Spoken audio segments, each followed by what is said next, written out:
14 жыл кызмат өтөдүм. Ошол рядовой оперден замначальник роводага чейин. 2 саат спорт үчүн любой время таап алса болот. Түрмөлөрдүн баардыгы болгондон кийин, түрмө бар да биздечи. Кылмыштуу топтор болот. Күчтүү болуш керек. Ар кандай мондай бир ситуациялардан чыгып кеткенге дагы мындай способный болуш керек. Биз адамдын тагдырын чечебиз да. Бир жылда бир жакшы оперлер аябай отуруп алып майрамдайбыз. Таңкы саат 7. Бул маалда Мелис Турганбаев демейдегидей спорт менен машыгып, дене боюн чыңап жүргөн учур. Эркин күрөш боюнча СССРдин 2 жолку чемпиону, спорттун чебери өзүн дайыма чымыр, шамдагы аялып жүргөнүнүн сыры мына ушунда. Мен спортту 5-класстан баштап ошо спорт менен машыгып келдим, мына бүгүнкү күнгө чейин. Мааниси аябай чоң да. Жумушу оор да аябайчы. Анан мындай күнүгө тер чыгарып спорт менен машыгып турбаса, чынын айтканда, баягы мындай оор жумушта ооруп калышыңыз мүмкүн да. Өзүңүз бир күндө канча саат машыгасыз? Бир күндө 1,5 саат, эртең менен 6:30 келебиз. Ошол 8ге чейин машыгабыз. Чуркайм 1-2-3 километр, андан сырткары физический спортто менен күрөшөбүз, ар кандай разминкаларды жасайбыз. Тренажер качаться этебиз. Андан сырткары ошол. Анан 8те бүтөт. Ошол жуунуп тазаланып, анан жумушка келип калабыз. Эркин күрөш менен канча убакыттан бери? Эркин күрөштү ушу 5-класстан бери. Мындай негизи мындай баягы любительский спорт деп коет. Мында мен 17 жыл күрөштүм. Ошо 5-класстан баштап студент кез, ошол мына 90-жылга чейин почти күрөштүк да. Бир учурда сиз айтып калдыңыз эле да, тартип сакчылары чымыр денелүү болуш керек, эми толук болбош керек деп. Ошол талабыңыз аткарылып атабы азыркы учурда? Бардык областтардын центрларында, кээ бир райондун борборлорунда дагы мындай ушундай спорт зарларын ачып, ошо биздин кызматкерлер ошол жерде машыксын деп мындай шарт түзүп берип атабыз.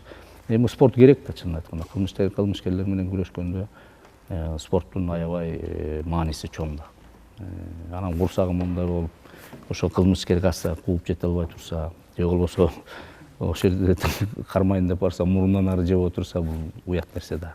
Ошон үчүн милиция кызматкери ар бир нерсеге даяр болуш керек. Эгерде спорт менен күнүгө машыгып, өзүң мындай уверен болсоң, эч качан эчтекеден коркпойсуң, тайманбайсың. Кылмышкерлер менен күрөшкөндө дагы эч качан мындай коркунуч болбойт.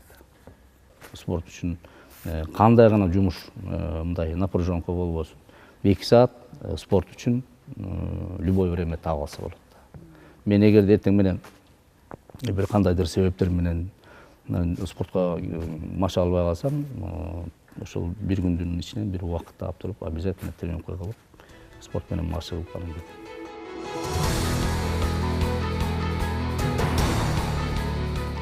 Дене боюн чыңап, сергип алган соң генерал иш күнүн баштайт. Алгач коопсуздук, жалпы абал тууралуу маалымат алат. Жумуш эрте башталганы менен түн жарымына чейин калып калган учурлар дагы жок эмес. Смирно! Товарищ генерал-майор, за время несения службы чрезвычайных происшествий не зарегистрировано. Оперативный дежурный Орзакунов. Вольно. Вольно? Мелис Турганбаевич, министрликтеги бир көзгө көрүнөрлүк реформа же жаңылануу деп кайсыларды айта бересиз? Мен ойлоп атам, биз былтыртан баштап, чынын айтканда эң биринчи максат, жана алдыда да айтып өткөм, бул милициянын элге болгон ишеними, же болбосо элдин милицияга болгон ишеними да.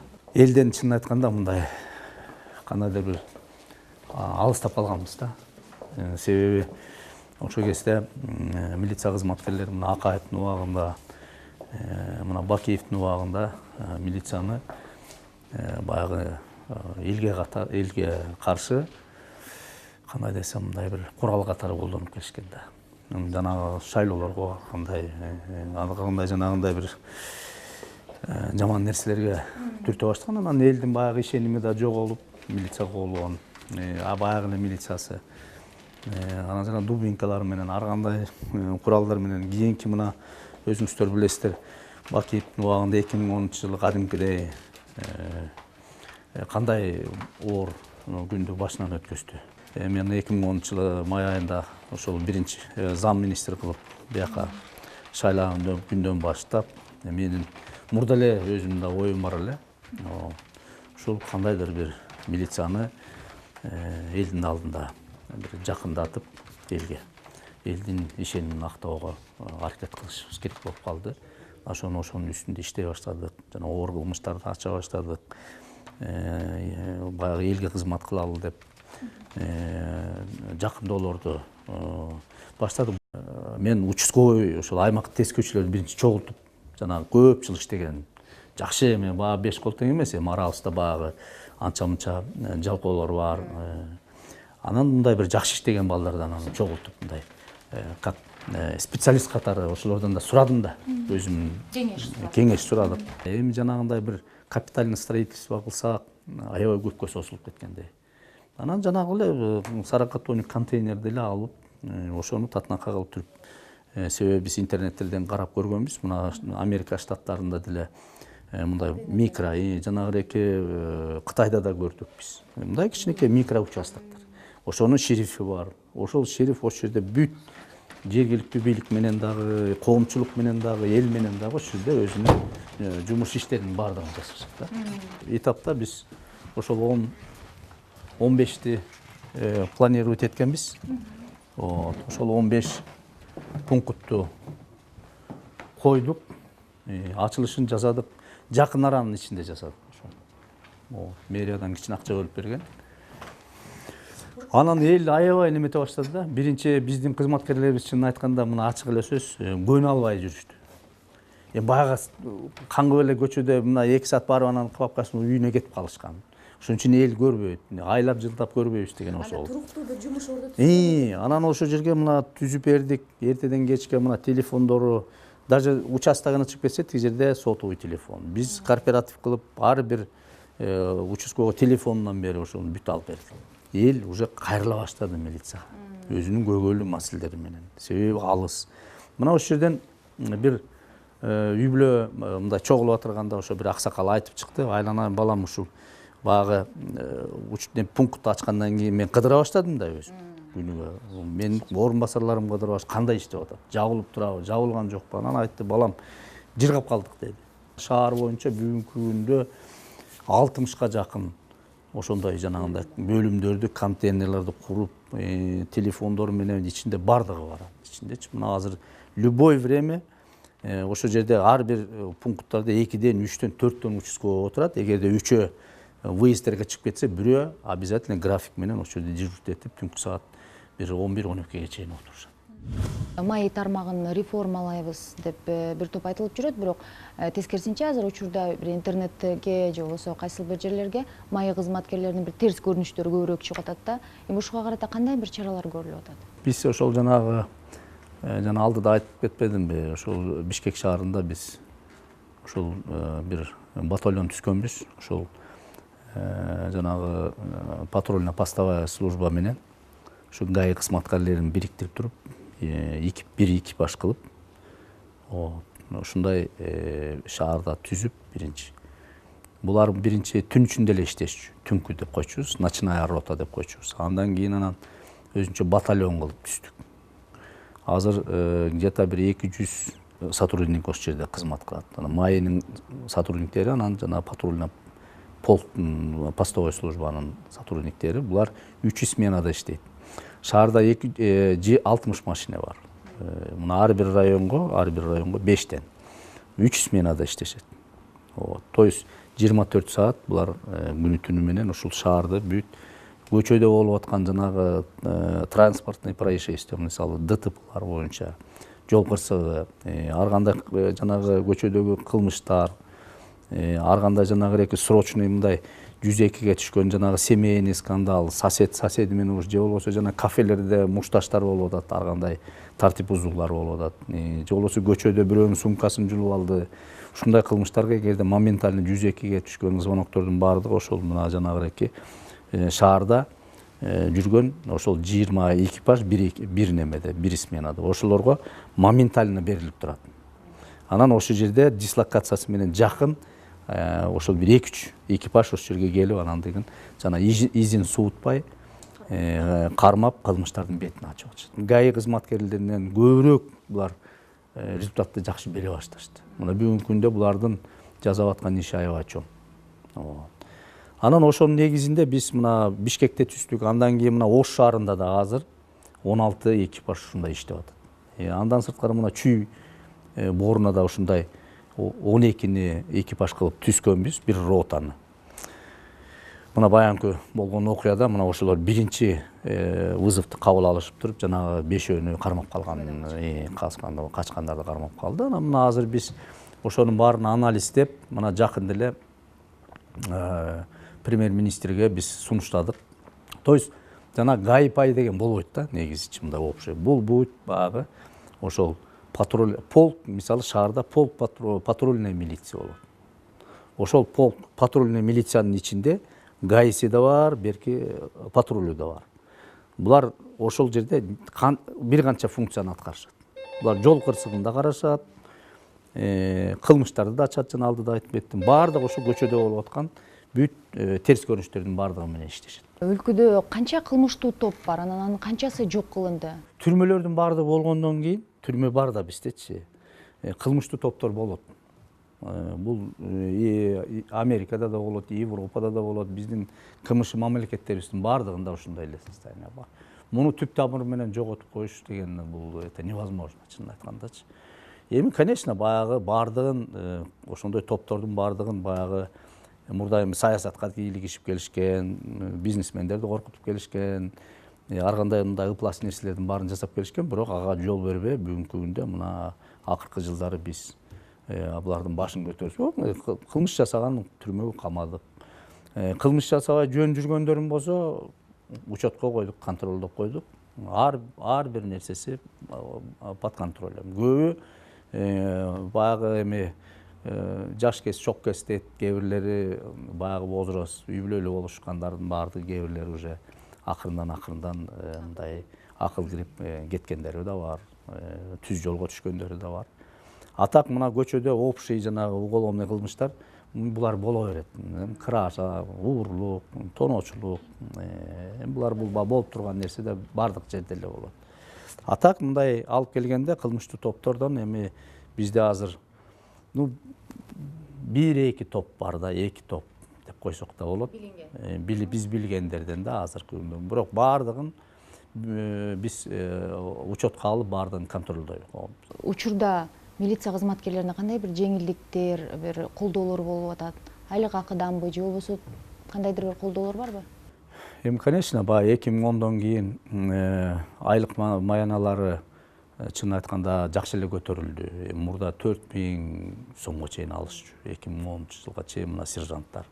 Мына азыр 10-11 миңге чейин айлык алып калышты. Мына мисалы көчөдө жүргөн милиция сержанттарыбыз. Анан мындай полковниктерибиз, жана начальник управления, главкаларыбыз уже 16 миң, 20 миңге чейин зарплата алып калышты. Эми бул зарплата көп деп деле айта албайм да. Дагы бир көбөйтүшүбүз керек. Андан сырткары мына курулуш, капитальный строительстволорго мына көңүл бурула баштады. Ошолордун иштөө шарттарына биз бүгүнкү күндө шарт түзө баштадык. Мурда элементарный мына мебелдери жок, стулу жок, мындай кабинеттер бар болчу. Мына ошолордун баардыгы менен чын айтканда бүгүн компьютерлар менен бүгүнкү ошо жабдыктай баштадык. Мына 2097-жылы акыркы жолу мамлекет машина алып берген экен. Милиция кызматкерлери 97-98 жылдары.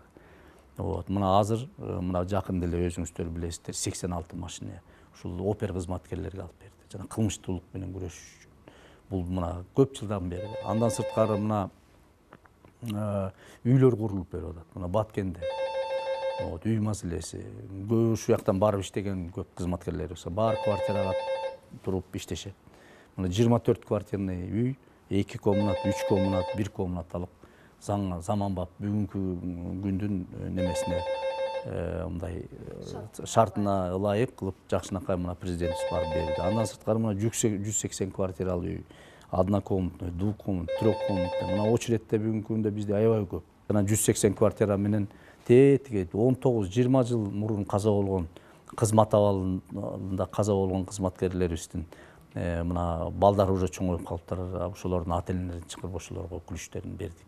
Себеби мына бүгүнкү күндө мына биз баардык мына ошол инвалид болуп калган кызматкерлерибиз, ошол кызмат абалында каза болгон кызматкерлерибиз, эң оор шартта жашаган ветерандарыбыздан бүгүнкү күндө мына Кудайга шүгүр кутулдук да. Бүгүн айтканда биз ошолордун алдында биздин жүзүбүз жарык. Эң биринчилерден биз ошолорго бердик квартираларды. Андан сырткары мына мисалы томолой эчтемкеси жок кызматкерлерибиз бар. Ушу көп жылдан бери иштеп жүргөн. Ошол кызматкерлерди мына 12 кишиден турган жилищный комиссия болуп түзгөнбүз. Ошол комиссия бөлүштүрүп, үй шарттарын текшерип, көрүп, эчтемкеси жок мына госрегистр аркылуу текшерип. Андагы мына мисалы көп массалык каражаттарда жашты, мынтип атат, коррупция кылып атат, тигинтип атат деген жок. Биздики бүт баардык прозрачный болду.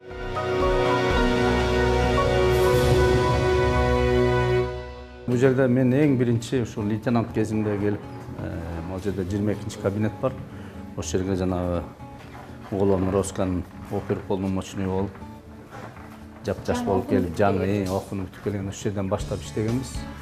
Конечно, бул проводуда 14 жыл кызмат өтөдүм. Ошол рядовой оперден зам начальник проводуга чейин. Бул жерде бир стол, мына ошол жерде 2 киши отуруп иштечүбүз.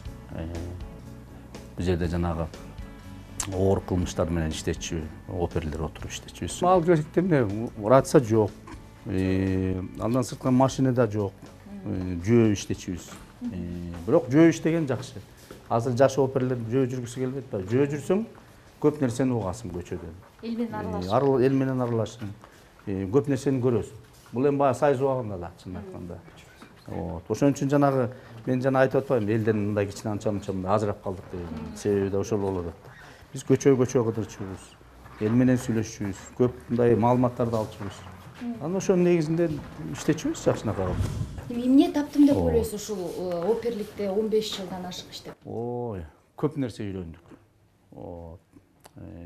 Себеби бул кылмышкерлерди издөө кызматы бул аябай эң татаал. Күнүгө биз бычактын кыры менен жүрөбүз. Ар кандай ситуациялар болот. Кээде качырып алабыз кылмышкерлерди, кайгырабыз. Кээде туура эмес иштеп алабыз.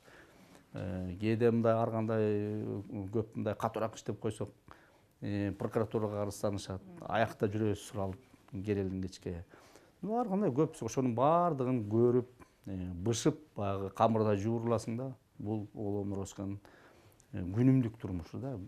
Кээде суткалап, 2 суткалап үйгө барбай калчубуз. Ошол жерде жатып, түнөп, иштеп, кылмышты ачып, анан деген үйгө кетишчүбүз, үйгө барчубуз.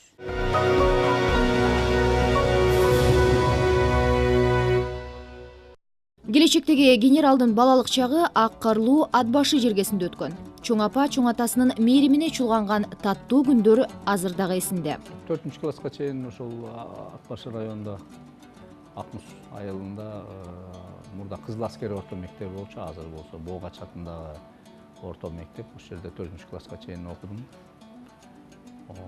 Аякта да классташтарым бар айылда. Анан ошо 5-класстан ошол мурда республикалык общеобразовательный школа-интернат спортивного профиля деп койчу мурда. Имени Крупская. Ошол Надежда Константиновна. Ошонун атында мектеп бар болчу, спорт мектеби. Ошого келип окуп калдым. Биринчи убакта аябай эле кыйын болду, себеби ата эненин чоң атанын колунда өскөнбүз, чоң ата, чоң апа. Алардын баягы эрке баласы болуп жүрдүк да. Жака келдиң, самостоятельный, атаң да жок, энең да жок ажырда. Эртең менен саат 6:30 турабыз, как солдаты. кадимгидей физзарядка кылчубуз, анан жуунуп тасан алып завтрак кылчубуз, анан мектепке окучубуз. Биздин мектепте аябай көп кыйын жакшы балдар өсүп бүткөн. Биздин мектептен чыккан балдар, профессор балдар бар. Бай бизден улуу байкелерибиз. Кыйын спортсмендер чыкты, олимпийский чемпиондор чыкты ошол мектептен. Мамлекеттик кызматкерлер чыгышты. Эми ал кезде аябай окууга да аябай көңүл бурчу. Эми тууган жериңиз, айылыңыз жөнүндө эмне айта аласыз? Эми менин айылым аябай эң кооз. Тоо, биягы суу, биягы тоо, карагай, анан атты жакшы көрчүмүн. Вот азыр деле аттарым бар. Атка минчүбүз. Кой айдадым, уйга айдадым, топос айдадым. Акмуш деген айыл. Жылкы айдадык. Жайлоорго чыгабыз. Чыкчубуз жайкысын. Тоодо өстүк да, чынын айтканда. Вот кичинекей мына бутун баскандан атка миндим. Вот мына ошондон бери ат кээде сагынасың ба атка минип. Анан барганда кээ бирлер сурап калчу, эмнени сагындың бул айылдан десе эле ат мингенди сагындым деп атчумун. Себеби биякта ат жок да. Бир жылдан кийин анан Кангуга барганда эле минбесек атта такымда биякта ат жок болчу. Биринчи кесибиңиз сиздики экономист эмеспи? Анан эмне болуп милицияга баягы тартип сакчысы болгону чечип калдыңыз? Ал кезде мындай аябай мындай жакшы кинолорду көргөзчү да. Ушундай сыщиктер жөнүндө. Мисалы жана инспектор Лосев деген көп сериалы кыйм. Анан Рождённый революция. Это же детство. Ошо жаш кезде ошолорду көрчүбүз. Анан кызыкчубуз да. Вот ал жерде. Анан кызыгып, анан себеби мындай жакшы кыйын жакшы спортсмендер негизи адамга жакшы мындай жардам бергенди биз жакшы көрөбүз. Жара көрөрөөк болобуз. Баягы мындай күрөшөбүз, баягы мындай карап көрсөк мындай аябай жестокий вид спорта да булчу. Ошолго кетет да. Бирок ошого байланыштуу биз канчалык ошол мисалы аренага чыкканда бири-бирибизди желетипсек дагы мында чыкканда аябай дос болчубуз ошолор мененчи. Бири-бирибиз соперник болсок дагычы. Анан мындай жара көрүлүк. Анан ошол кинолорду көрүп анан деген кой деп ошол уголовный розысканы чынын айтканда мындай кызыгып калдым да ошогочу тандап. Анан бир жыл бай экономист болуп иштедим. Иштегенден кийин тренерим айтып калды, эми экономист болуп айылда жүрөсүң, андан көрө бияка давай менин жаныма келип тренер болуп иштебейсиңби? Ты можешь работать тренером депчи. Вот способность бар сенде. Ты можешь организовать, ты можешь учить. Ушундай көп нерселерди айтты. Анан сенин да титулдарың жакшы, борьбаны жакшы билесиң, техниканы билесиң. Давай иштебейсиңби деп. Анан ошо Ленинградка окууга жиберишти. Милицияга тапшыргандан кийин аябай текшеришти. Ал кезде бир жылда 6 айлап текшерчү баарыбызды. Бир өкүнгөн учуруңуз болду беле ушул кесипти тандап алганыңызга? Эми азыр мындай да, өкүндүңбү, өкүнбөдүңбү уже боюс ушол да баягы жүрүп кетти. Бирок чынын айтканда мына эки уулум бар, экөөнү тең берген жокмун милицияга, айттым мен өзүм айткан жокмун да, давай милицияга барып иштегиле депчи. Анан алар деле баягы көрдү окшойт да. Мен канча кыйналып мындай күнү түнү менен уйку жок. Түнчүндө саат 3-тө 5-те көтөрө берет да, бизди кете бересиң жумушка туруп алып. Анан эртең менен эрте турасың. Анан азыркы жаш балдар уйкучу да. Баары тең көрүштү да, кой мындан көрө мындай эле жашайлычы деп окшойт. Жеңилирээк деп ал экөө деле каалаган жок чынын айтканда. Бирок эми бул профессияны чынын айтканда жана да айтпадымбы сөзүмдүн башында. Аябай сүйүш керек да. Бул немени берилиш керек. Кесиптичи. Анан деген иштеш керек да. Бул жерде таза жакшы жоопкерчилик аябай чоң да. Себеби биз адамдын тагдырын чечебиз да. Биз кандай кылсак ошондо чечип калышы мүмкүн. Ошон үчүн аябай туура, мындай ачык, анан объектив чечиш керек да. Бирөөнүн абалына калып зачем? Кээ бир кыйын оперативниктерибиз кылмыш жолуна түшүп кеткендер да бар. Мындайлар да көп. Эми мен ойлойм да, адам баласы баягы көнүп кетет экен да. Ошол сферада күнүгө келе ошо жамандык менен эле жүрө берсең, психология может быть меняется. Баягы кээ бир адамдын немеси болот да өзүнүн. Психологически баягы неустойчивый болуп калган кыйын, бирок ошондой жагынан алдырып кооп кеткен жактары бар да. Анан мен ойлоп атам да ошондой болуп кеткендер болуш керек депчи. 2008 жылдары, 2009 жылдары аябай мен үчүн мындай катаал жылдар болуп кетти. Ошол жанагы Бакиевдер менен бийликте турган кездерде. Эми биз ал кезде меники мындай да принципиальный моменттер бар да. Ошо принципке турган маалда көп мындай жамандык кылышты да. Иш козгошту, камаганга чейин неметебиз деп киришти. Анан берки каралардан да жиберишти. Бирок мен корккон жокмун эч кимден. Мен айткам, мен мындай коркута албайсыңар депчи. Достукка кандай мамиле жасайсыз? Эми азыр учурдагы иш графигиңиз менен досторго жолукканга бир мүмкүнчүлүк болуп жатабы? Мен достчулукка аябай бекем. Эгерде ал аябай мен бирок дос аз эле болот. Канча досуңуз бар? 3-4 досум бар жакшы.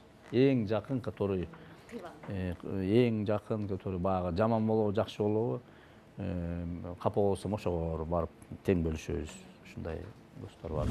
Көп адам мунун кыял жоругун түшүнбөйт. Аябай мындай строгий, катуу адам деп ойлошот. Бирок Мелис бир жакшы касиети бар. Бул бала кыял. Кээде карасаң баладай кыялданып, мындай баладай эметип, анан эметет да, анан эң жакшы бул качествосы, касиетим бул Мелистин достчулук аябай бекем. Эч качан досторун кандай ситуацияда болбосун, кандай болбосун, Мелисти алдап кеткен күндөрү да болгон. Ошонун баарын кечиримдүү да, ар досун эметпейт, ушундай жакшы бала кыял, адамгерчиликтүү.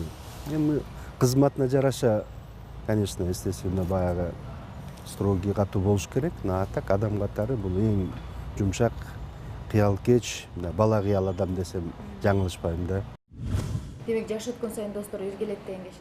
Иргелет, анан кээ бир жакшы достор бар, алар баягы жумушум болуп турганда дос болгондор бар. Аны да билебиз. Себеби мен бардыгына азыр бүгүнкү күнүнө мен даярмын. Эч качан мындай болуп калды, тигиндей болуп калды, эч качан өкүнбөйм. Потому что тетиги жаш kesимден өттүм да мунучу. Тетиги 2002-ден баштап төбөгө койгулашты. Мына мисалы тиги Акаевдин убагында андай 3 жыл жүрдүм, жумуш жок. Баягы тиги бир чоң кылмыштарды ачып, канча-мынча куйруктарын басып койгонбуз. Бакиевдин убагында бир эмес 2 жолу барып каария 2 жолу неме. Анан эң аягында иш колду неме кылышты. Көрбөгөн көрдүк да. Эми ошондо баягы жаныңда жүргөндөрдүн баарын көрөсүң да. Кто с тобой, кто не с тобой. Анан азыр вообще безболезненно. Эч мындай немеси жок, воспринимает. Если кто даже отвернется, да, вот, даже никакой эмоции не будет у меня. Потому что я уже привыкший к этому. Уже психологически баардык жагынан даярмын да. Анан должностьтан должностька кээ бир айтып, он сознался, тиги бу деп баягы кестиге жазып, андай жок да. Бул эми жумуш, мамлекеттин жумушу. Эл мамлекет башчысы ишенип, мына депутаттар неметишти, шайлашты, баары эл да. Ошол эми иштеп атабыз колубуздан келген. Ошо таза жакшы мамлекетке, элибизге бир кызмат кылып берели деген ниет. Башка бир карысына бирдеме жок. Даже мен 2010-жылдары Бакиевтер отурганда буларың 50 жылда отурабыз деп атышат. Уже бүттү да деп, карьерада бүттү деп жыйыштырып деле койгонбуз, бизнес кылалы деп. Ошого даярданып, бирок мен в глубине души я хотел доказать что-то. Ушунча неужели ушунча жыл эмгек кылып, ушундай кылып, менен ушу жерден ушул мына деген кезде мен кетип калышым керек. Какая-то выход должна быть деп мындай бир лазейка болуш керек деген ниетте да жүрдүк да. Анан мына Кудайга шүгүр 10-жылы революция болду. Анан революциядан кийин чакырышты. Эми видно, наверное, изучать этишти окшойт. Көбүн карашты. Анан иштеп бериңиз деди. Садыркулов мен аябай жакшы таанычу элем ал кишини. Ошол дело чести было мне. Вот тогда я еще готовился. Мен биринчи күнү эле ошолордун кылмыш болгондо эле билгем, что это было заказное убийство. Ошол күндөн баштап биз көп нерселерди чогултканбыз.